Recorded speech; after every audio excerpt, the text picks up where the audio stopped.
Some chemicals are so extreme in their behavior that they defy conventional understanding.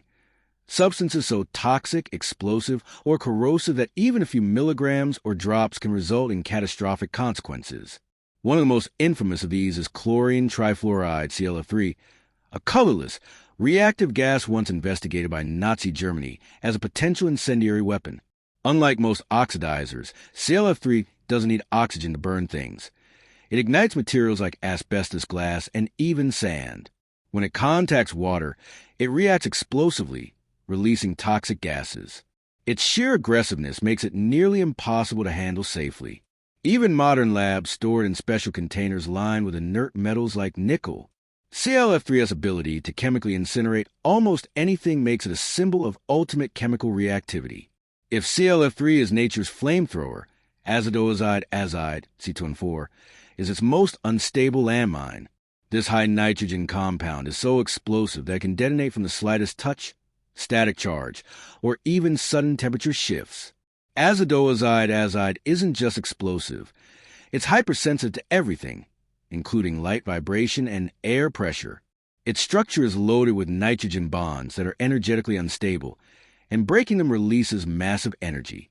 Because it's so volatile, it's only synthesized in microscopic quantities under extreme precautions in academic labs.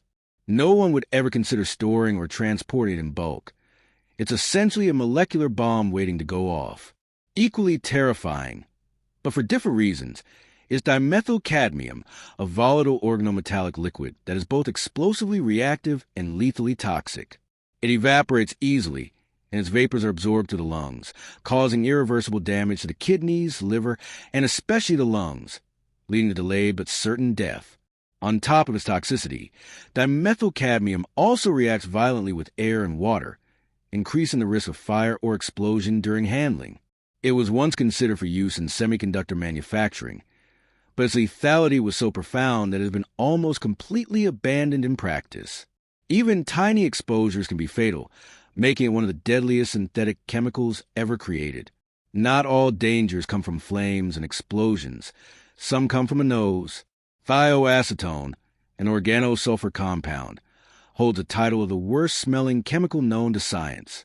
Unlike the others on this list, it's not especially toxic or flammable, but its stench is so overpowering it can incapacitate people instantly. A notorious incident in 1889 in Freiburg, Germany, involved a thioacetone leak that allegedly caused mass nausea and vomiting, forcing people to evacuate an entire neighborhood.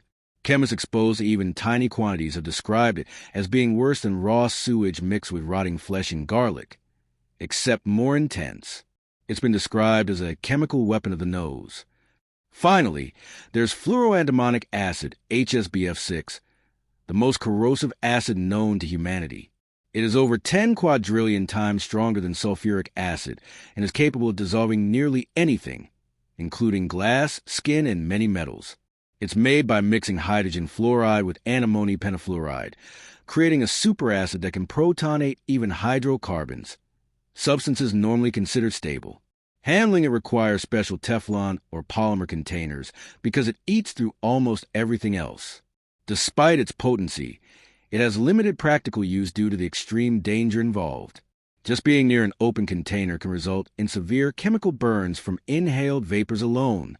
These chemicals highlight the razor's edge between scientific curiosity and uncontrollable danger. While each has unique properties, flammability, explosiveness, toxicity, odor, or acidity, they all represent the extremes of what chemistry can create. Working with them requires a level of care and expertise reserved for the most advanced scientific laboratories, and often even those precautions aren't enough. These are the substances that keep chemists up at night, and rightly so.